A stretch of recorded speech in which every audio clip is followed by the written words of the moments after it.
This conference will now be recorded. Hello everyone. My name is Arushi Grover. I'm working as an assistant professor in Institute of Information Technology and Management, Ranakudi. Students, today I'm going to discuss a topic called Ethos of Vedanta in Management. This is the part of your syllabus of business ethics and corporate social responsibility. The aspect that we will cover in this presentation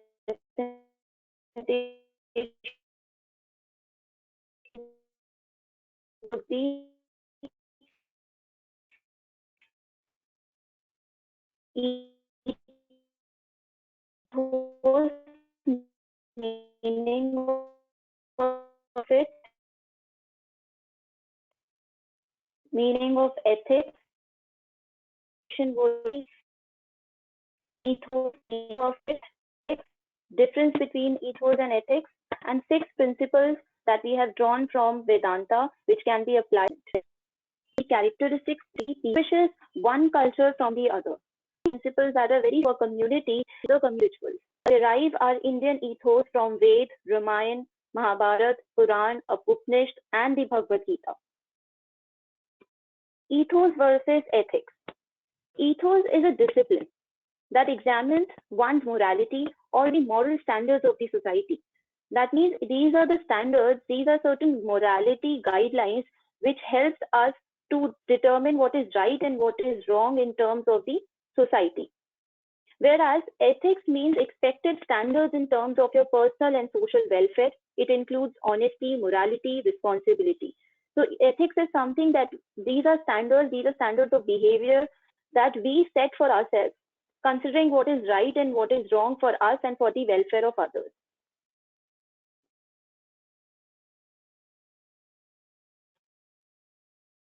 Ethos of Vedanta in management can be explained that values and principles that are a part of the culture of India, which we can say Bharatiya Samskriti,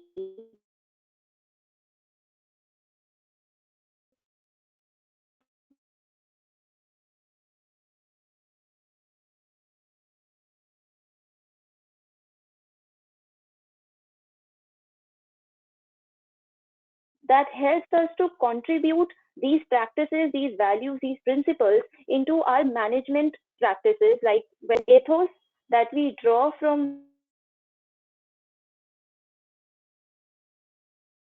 Vedanta practices, leadership qualities, these determine what path we should follow and how it should be followed. Dharma, that is, it is these values and practices are deep rooted in Sanatan essence of it and have been all the principles influenced by various that we draw from in today's management books for management principles of management sacred books like the Bhagavad Gita, Upanishad, Bible, and Quran. So all the principles, all the valuable insights that we draw from these sacred books can be applied efficiently and intelligently in today's management world. So there are typically six basic principles which have come to light in the holy book, which are applicable in today's times in the management world. First is each soul is a potential God.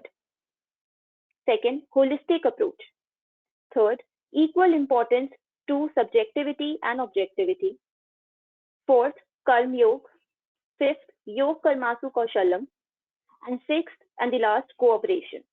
Now let's see how these six principles contribute to our practices, to our ways, to our lifestyle in today's management world. First is each soul is a potential God.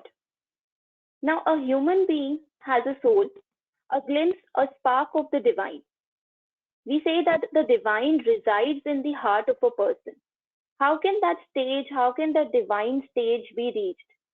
How can that perfection be attained? It can only be attained when we try to align all our positive energies into one common direction. We focus our energies to obtain certain goals. How can we, when we say aligning energies, it means aligning your knowledge, wisdom, and power together into one direction. That can only help you to attain your potential power. that can only help you to align your energies and reach to the stage of self development. The partnership of God and man can bring about extraordinary or miraculous results, which is very true. Because when you try to identify your right things and your wrong things and try to align those and use all the positive side of yours into something, it leads to self development. It can bring about not only your personal development or your self development, but it will also bring harmony and happiness and peace in your organization, in your surroundings. You will feel more happy about everything, as you will feel that you're not causing any harm to anyone without doing any injustice to others. You're taking care of yourself, you're taking care of your mental health and your emotional health and your work without harming anyone. That is how you can treat your soul as a potential god. Second principle is holistic approach. Now, this particular approach, which is very important to be followed, which is very important to take consideration of, that is, it is based on spiritual principle of unity. It talks about oneness, non-dual or Advait concept. Under this particular concept of principle of unity or holistic approach, the universe is an undivided whole where each and every person, each and every particle, as it is said, is connected with each other, one another particle, which means entire humanity is one. All of us are dependent on each other for something. We have some role to play in each other's life, be it a kind of lesson, be it kind of any help, anything. Such an integrated human personality of self-developed manager and worker can assure best and competent management of any enterprise. Now here we are talking about this holistic approach principle from the perspective of how it can be intelligently applied in the management world. So when we say everything is connected to each other and we should promote oneness and unity, this can also be applied in the organization wherein we can try to ensure that all the people, all the stakeholders, be it manager or worker, peers, and everyone, they should try to work together, try to bridge, try to help each other, bring that mutual help, trust, and respect for each other. This will not only help you to be more productive, but it will, but also these collective efforts would drive great benefits in your organization, not only for yourself or any one person, but for the whole organization and for each and every stakeholder. Another principle we'll move on to. This is equal importance to subjectivity and objectivity. It means that Indian ethos for management distinguishes between subject and object. So subject is something which is very personal in nature, which is very specific to a person. It is very subtle and intangible, something that we cannot really see or touch. But object is concrete, tangible, or it is visible. So certain qualities that we can call as subjective qualities, subtle qualities are vision, courage, social awareness, fearlessness, integrity, pure and clear mind, truth. These are certain things which we cannot really see, but these are there, which gets reflected through your behavior. Now, objective concepts or objective qualities would be like money, material, machinery, information, data, as well as human skills. Now, inner resources of human beings, something which is very intrinsic in nature, are much more powerful than external resources. Why do we say that? Because these are certain intrinsic values of a person which actually hampers or has an impact on the behavior of a person. These external factors will come and go, but these human factors which are so subjective in nature are a part of the person. That is why a wisdom manager or worker who has so much of wisdom, so much of all these subjective values, they are more valuable than the knowledge manager or worker. You can derive knowledge from anywhere, but wisdom is something that comes through experience, comes through intelligent application of this information. So a manager must develop a third eye, which means he should be able to identify how can he or she combine subjectivity with objectivity and try to achieve better results and try to apply this knowledge in the management world today. Another principle is Karma Yoga. Now, Karma Yoga defines selfless service to others. It focuses on your priorities. It helps you to identify your priorities and try achieving them without getting deviated from your path, wherein you are focused upon yourself, wherein you are so focused upon the consequences that you just lose the sight of what you want. Also, a person should have accountability. That is, he should always hold only himself responsible for whatever goes right or wrong. This brings about the union of human being with the divine. You can connect with God only when you know what you're doing. If you're mindful of what you're doing, you will know where you're leading to. You will correct yourself once you identify that you're going wrong. And Karma Yoga is all about, as it has been explained in the Bhagavad Gita, it means you have the right to work, but for the work's sake only. Which means one should work for the sake of work only, for the sake of performing their duties only. There should be no other motive or other hidden motive behind this. You have no rights to the fruits of work. This means one, if a person gets attached to the consequences of what is going to happen after I'm going to do this duty or this task, this person will lose the sight of why this work was being performed at first place. So desire for the fruits of work must never be your motive in working. You should always follow the concept of Nishkam Karma, which has been stated in the Bhagavad Gita. What is Nishkam Karma? Let's see that. So Nishkam Karma says that do your duty without any ego and without any calculations of gain or loss. What is going to happen, what you're going to achieve as the consequence of certain task or duty or motive should never be in your thinking also.